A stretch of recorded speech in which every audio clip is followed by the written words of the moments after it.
Welcome back to the Waterlogged Woodsman. As you can see here, we're having a pretty good visibility day, which is relatively common in the winter. It seems like we get some better visibility in California. And as you might also have noticed, I'm doing something that's probably a little dumb and I probably won't do again. And that is, I brought out my 120 centimeter Rob Allen because I figured, oh, it's a good visibility day, I can shoot rockfish at a further distance with my bigger gun. But I did not take into account the fact that rockfish are stupid, so they tend to be closer than you would hope to shoot them with such a big gun. And that fact quickly became apparent, as seen in this upcoming video here. I'm diving because I saw a large blue rockfish, and I was hoping to shoot, but as you can tell, maybe you made it out off to the left side of the screen, it just went into a rock hole, so I'm going to poke the rock to try to scare it. But oh wait, I scared a greenling, which is also way too close. And I had to wait for it to swim away in order to shoot it and not shoot the rock that it was on. Yeah, I quickly figured out this was a bad idea and went back to the float in order to switch out guns and get back on my 80 centimeter makeup.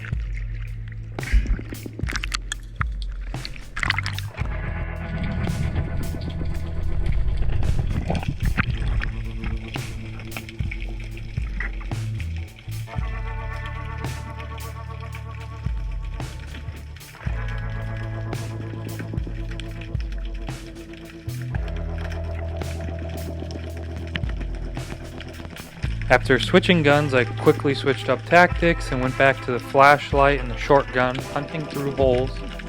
It is the time of year when we get a lot of the larger lings and cabezon and closer to shore, so that's what I'm hoping to find as I'm going through hole to hole today, looking in each individual crack, trying to be as thorough as possible, hoping to find one of these larger fish.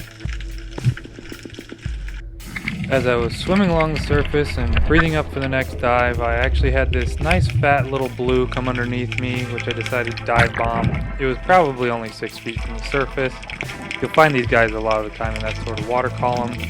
And yeah, just easy dive down and shot and first fish of the day, blue rockfish. And after that blue, I had a bit of bad luck. I first missed this olive rockfish just swimming out in the open. I think I didn't lead it enough and I shot underneath. And then pretty soon after that, I ended up missing a relatively big grass rockfish that I completely led too much and sent the shaft far in front of it and over its head. Luckily my bad luck didn't last too long, and as I was going through hole to hole trying to find a fish, I accidentally spooked this greenling, and I was able to follow it, and actually I ended up stoning this fish.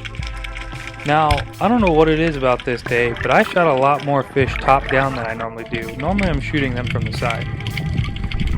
And here is my biggest rockfish to date, a grassy rockfish that once again I'm shooting top down. I don't know why these were all my opportunities this day, but shot him top down.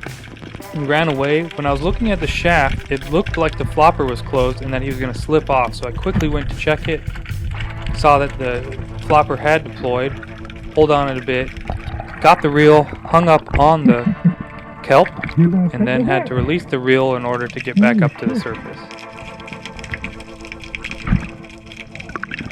After winding in some of that reel line that I let out in order to make it easier to deal with and getting my stringer out so that way I can string the fish fast, I pulled the fish up, saw that the shot was good enough, didn't have to worry about it, and proceeded to try to find a way to grab this fish, which it had a huge head and with a ton of spines, and it was really difficult to put my hands on.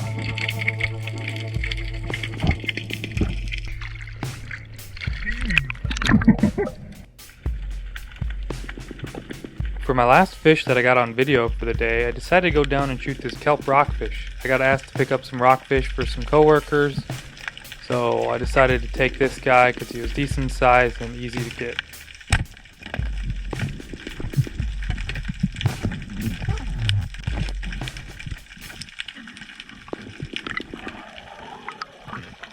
Well, as you can see from that last bit of diving video, I ended up getting 5 different fish, so we had a bit of luck. Now I'm going to go ahead and I'm going to show you the length and weight measurements, including the length and weight of my new personal best rockfish, which was the grassy rockfish in the video. Okay, we're going to start off with our grassy rockfish.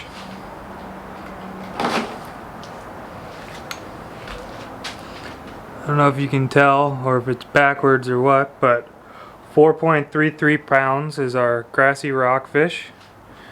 As you can tell, back up, it's a pretty big fat rockfish. These grassies tend to be bigger than a lot of the other rockfish, just on average size anyway. Our little blue rockfish is 1.4 pounds. You know, not super big, but they really don't get super big either around here. So this is just a nice little fat, little blue rockfish. Kelp rockfish is 1.6 pounds. These guys get a little bit bigger than the blues around here, and they're pretty common just like the blues as well. Our cabezon is 3.24 pounds. It's another blue cab, fat one. Pretty good fish.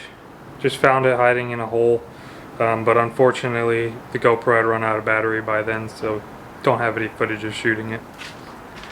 And our greenling is 1.23 pounds.